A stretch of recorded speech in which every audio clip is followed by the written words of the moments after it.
and so on. So apologies for the title. So I'm going to try to be quick.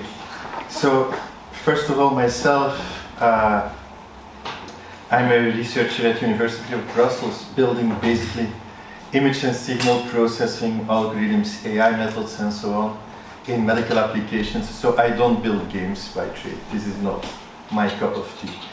This is the work of Kostkova, actually one of my students who unfortunately could not be here. So bear with me while I'll try to explain her work. So this is about computer games built for training and rehabilitation of a very, very specific patient group. This is aiming at children suffering from cerebral visual impairment. First of all, that's very rare, like 2 in 1,000 live births, a bit more in very preterm children. And this is the inability of the brain to process visual information in the way normal brains do so. That is broad, unspecified, and often very weird. This can be children that cannot perceive moving objects. That means that if they are on the street and you ask, is this car driving or not, they don't know. This makes daily life hell if you suffer from this kind of trouble. It's very broad. It can also be that there's a difficulty in discriminating foreground and background and so on and so on. So this is not that obvious, and most often CVI is strongly associated to other cognitive and motor impairments. For instance, in children suffering from cerebral palsy. That's kind of the most common condition affecting them. So this is really difficult, and it seems that, first of all, it's not that obvious to diagnose and monitor, because clinicians tell me that there is a very huge amount of screening instruments, clinical scores, and so on, coming with a big debate on whether they are actually applicable or not, whether they are valid, and so on and so on. And on the other hand, there is not a real consensus on treatment.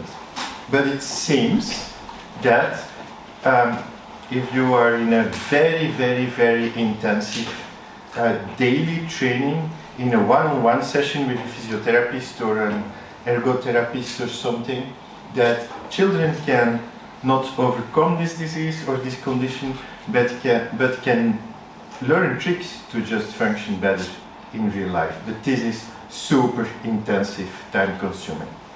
So we thought, like, let's build computer games for these children. The problem is that cognitive level is super poor often, and span of attention is super poor. Motor skills are often super poor, so how to control these games is a challenge. But anyway, we wanted to explore whether we could make them improve in all kinds of aspects of cerebral visual impairment. So, of course, we made the game, play is fun. This is the obvious good things. It also seems to work in the end. Children, those patients are really motivated when playing these games.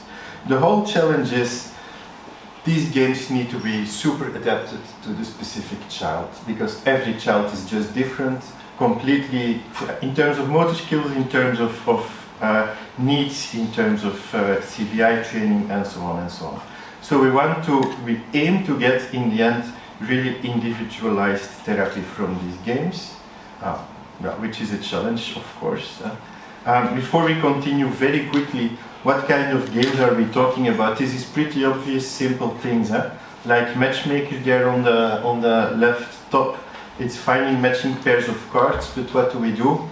We start, first of all, there's a stupid background, and that background is not stupid. That is the most important variable determining success for the children in those games, because as I just said, they fail to discriminate between foreground and background, and that stupid background is actually distracting them like hell. So in the initial levels, it starts with a white background.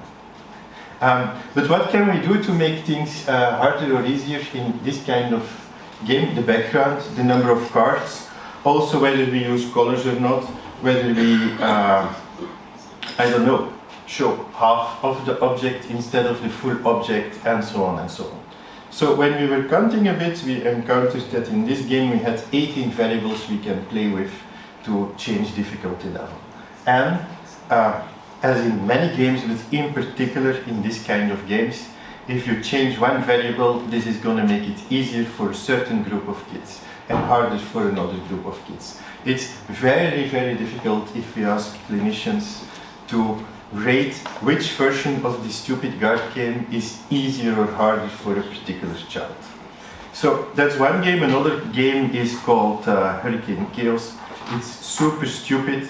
So on the right hand side you need to press you need to tap the button. It plays a little instruction thing. It says please find, I don't know what, the man in the middle of the picture or something. Or please find the star at the top. So it just gives instructions on what you need to do, and you just need to tap it. Again, yeah, the background is an issue for those kids. The number of objects is an issue. As soon as they would start overlapping, it's dramatically difficult for them. There's, again, more than 10 simple variables to play with to make it harder. Game 3 and 4 are mazes, one 2D version, one 3D version. Finding your way out of the 3D maze is virtually impossible for most of the children we are targeting. This is for them the hateful game that they don't want to do. So it's these very simple games we talk about. Most of the time we do tablet, because for most of the kids tablet is the easiest. Most of them are able to just tap the things.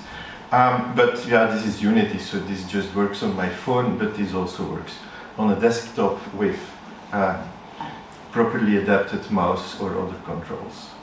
Okay, so what we need is, we need this game to become more difficult when children are progressing, obviously.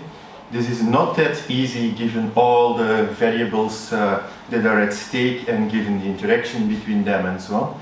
This in-game adaptivity we currently are doing with reinforcement learning algorithm, a Q-learning type of thing that is simple but quickly, is our impression, quickly capturing the specific path a child is taking in progressing in the game.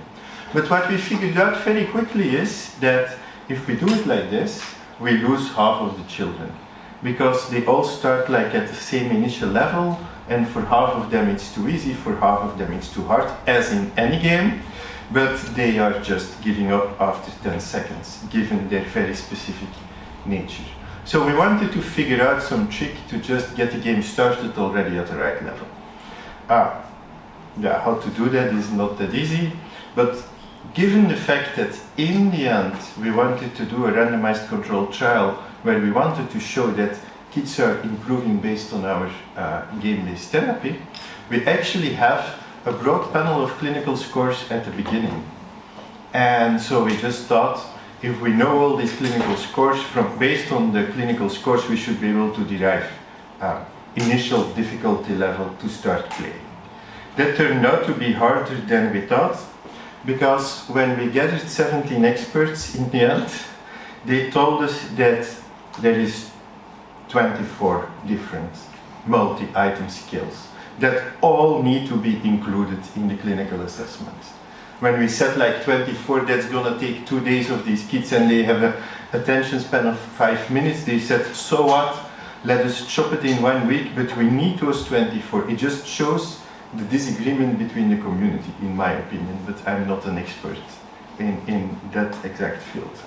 So then we were asking ourselves, if we have 24 clinical scales, multi-item scores, how the hell do we define initial game difficulty out of that? So what we did is we kind of clustered it in 6 dimensions, which are 6 clinical deficits the experts could identify. They are listed over there.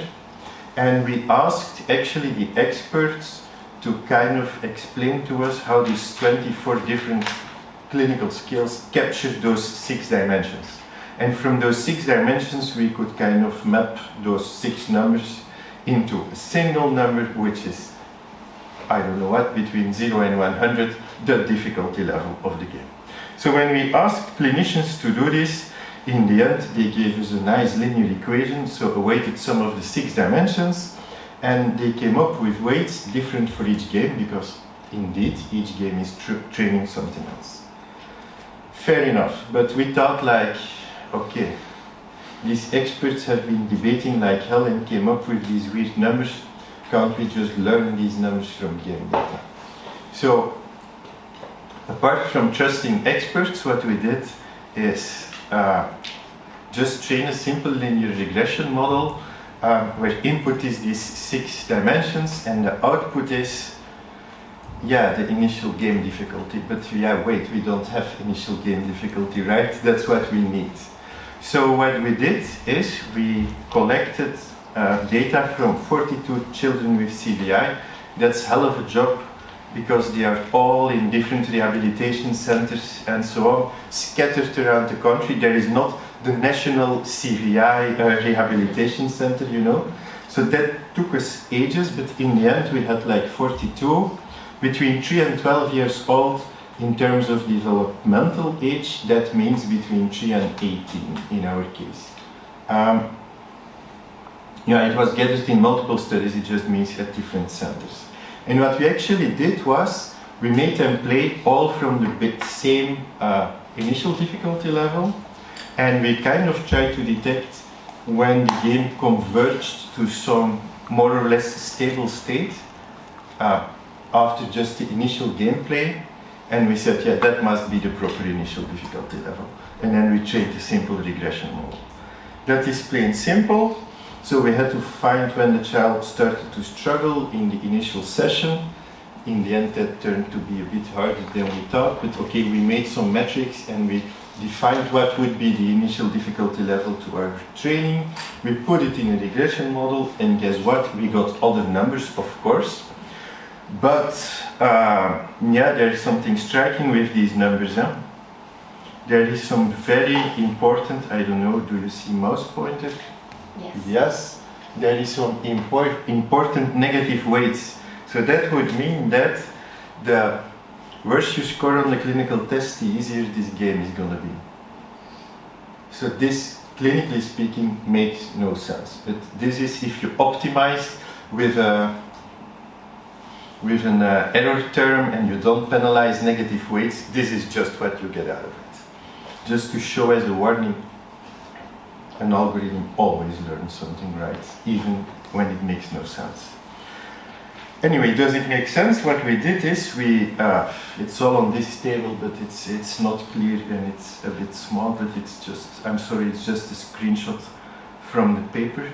So what we did is we have the column regression model, we have the column expert model. The regression model is what we just talked about. The expert model were the 17 meeting and coming up with the initial model. And we checked how well do both of these linear equations now actually predict the score that, or the difficulty level that children reached after their first gameplay when the game started to stabilize and not oscillate back and forth in terms of difficulty level. And when you look at it for this matchmaker game with the finding pairs of cards, we see like the one has an R-square of 72 and the other one of 74, so okay. Both the experts and the linear regression model are kind of equally good or bad. But for the other games it's a bit sad, huh? 44, 56, 37, 22 only. Sorry. So this kind of means that none of the two approaches basically predicts proper initial game difficulty level.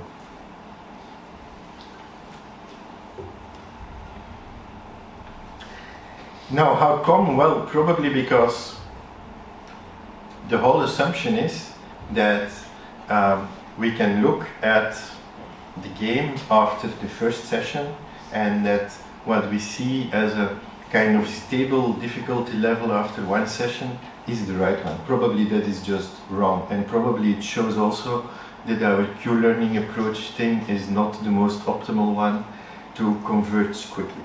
So currently we are, that's why I'm here, we are looking for any possible way to better estimate initial game difficulty level, and also any algorithm that will make our game adapt quicker, given this multitude of variables that are at stake, which any method that will make the game level converge quicker would be cool. Now, in parallel, we are really doing a randomized control trial. We are over halfway. We have 80 children included now, and those poor children are playing 12 weeks, 3 times a week for 20 minutes with our games.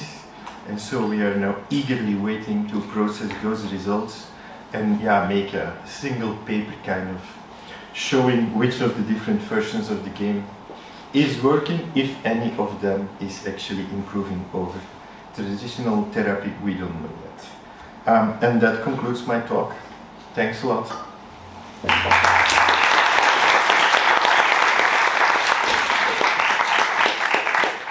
Yes, thanks a lot to Bart. We have time for 1 or 2 questions. Yeah. I was listening when you were talking about the CVI and the difficulty with separating the foreground and background, and all the games you created was on a flat screen. Have you considered using stereoscopic image and virtual reality?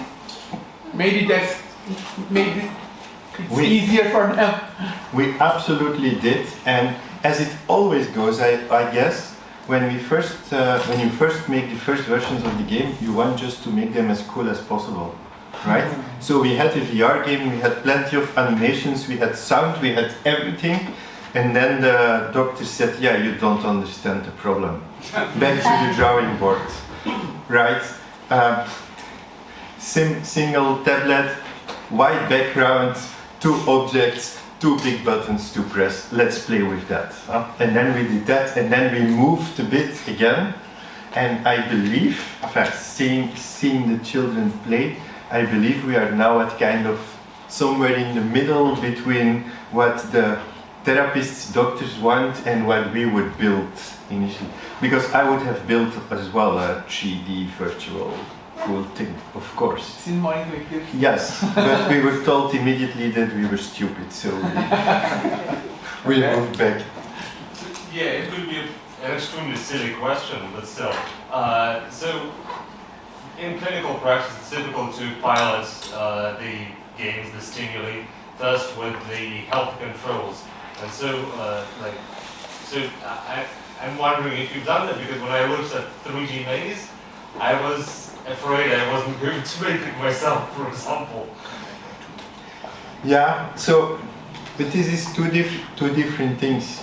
So, did we try it with healthy subjects? Absolutely, yes. Not only just the gameplay of the 4 different games, but also this Q-learning thing. We tried it out with plenty of healthy controls, and so it seems to just work fine. But you are also basically asking, is this the best possible version of a 3D maze you could get, I guess. I don't know, but it's again, if you have limited time and 3 iterations to go between clinicians and engineers, this is what you end up with, right? But I mean, if it's working, then yeah. It's working. Great, yeah. It's working. We can play it, children can play it, it's way harder for them. It's even way harder for children with serious CVI, so it's working. Okay, so thanks again.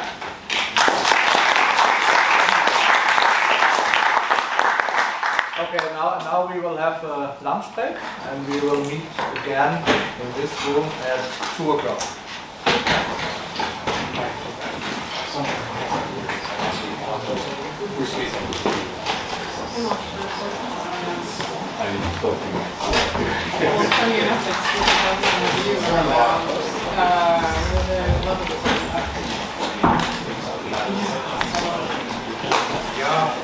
I know, I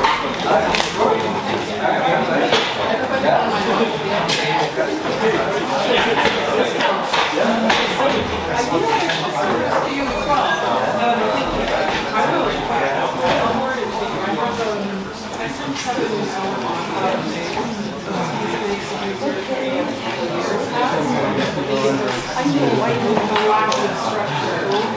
We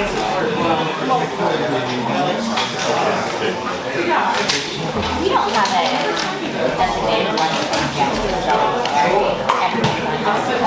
Yes,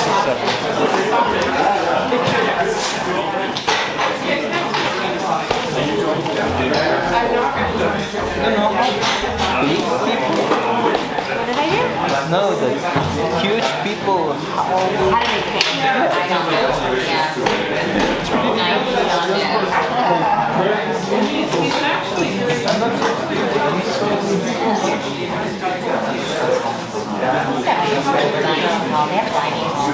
90 on Yeah.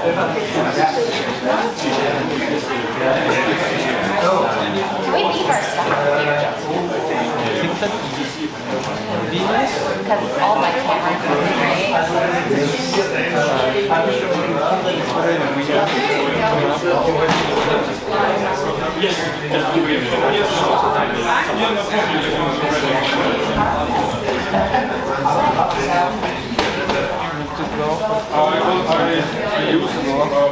Good luck. I use that, of course, the one conversion. There's no way I can. Yeah. Yeah. Okay, I'm following you on Twitter. I saw it. Everything's kind of camera trucks. Okay. So I'm classifying Fine, you. And has trouble with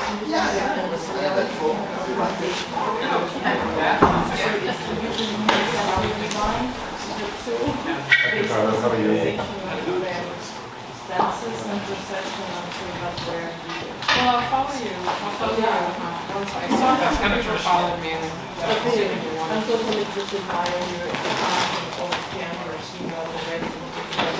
Thanks so much. Thanks so much. Yeah, I've got it. There's a bunch of It's really nice. Very nice. It's really loud, so I can leave the camera and stuff.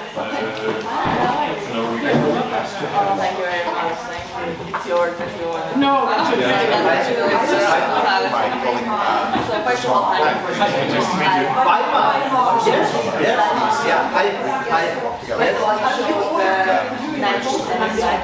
Yes. Yeah. Good. Good. Yes.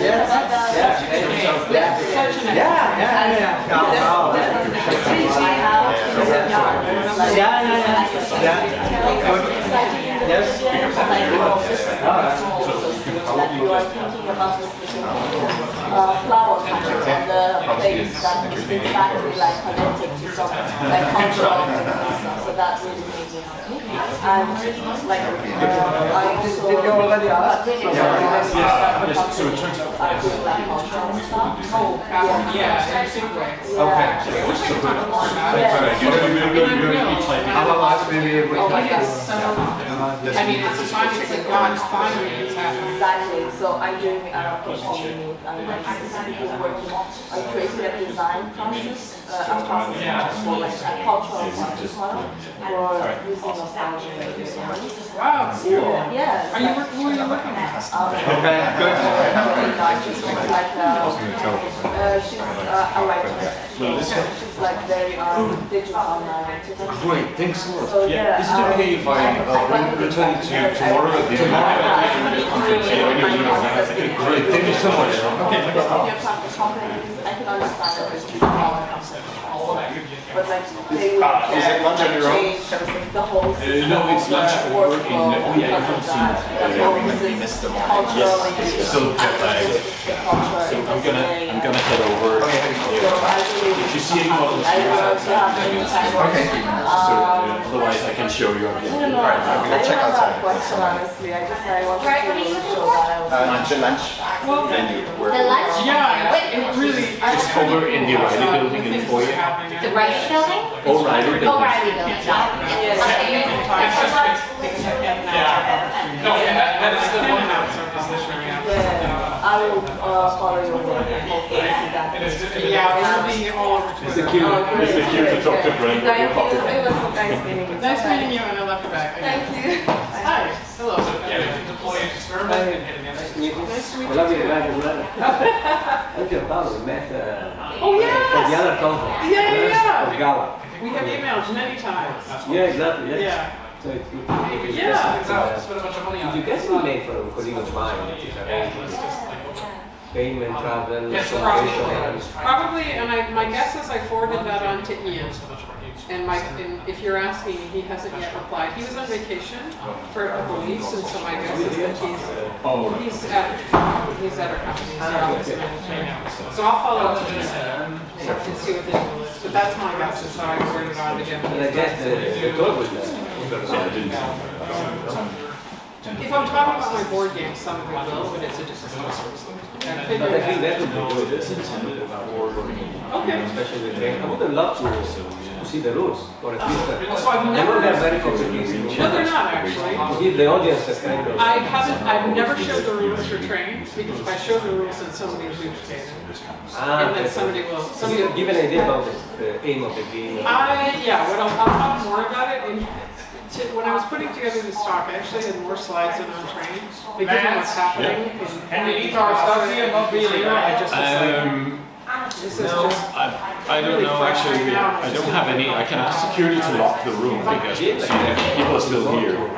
Are there any volunteers outside? Did you see them? Yeah, but we were like, we're not locking the rules, so I'm not depending on And is there a way to fix it, like in the game? Can you have that kind of stuff at the end? absolutely. If you're going to take it, or I think I'm gonna take my bag. We still have Jan's camera is still here, so maybe I'll try and lock the room. Well, you don't have to, but you can still break the rules. You have to work within the rules just to break them. So that was part of the design. What I'll do, I bet. I'll talk more about where are you going to? Where are you going to? So because it's a short in the right building. Yeah. So maybe focus on that part of the game design. Oh, Let's say game design. Yeah, I can talk about the train for sure. Depending on the time, I think you can bring train. It wasn't so long. Yeah, there's only one. There's only one. Yeah. And there only ever was one. Just to let you know, there's lunch over we have coffee. Thank you. It's such a date or something. Because, All right, I will see you in December at the very least. Should we go over to the lunch place? Yeah, can you stay for lunch for me? And that's the plan. And then my podcast is attached Oh, somewhere. So as long as I get to somewhere in Dublin, I'm good. this is Sam, by the way. Hi Sam, nice to meet you. Students. Are you a PhD student as well? What year? Just started second term. Okay, great. Good for you. Procedural narrative puzzles. Really? How cool. That's I'm very always cool. envious of everybody else's PhD. All right. Hi.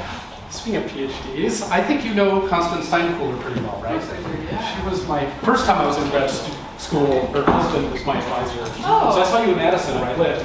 Oh my gosh, yeah. I don't know, 8 years, 10 years ago. Right.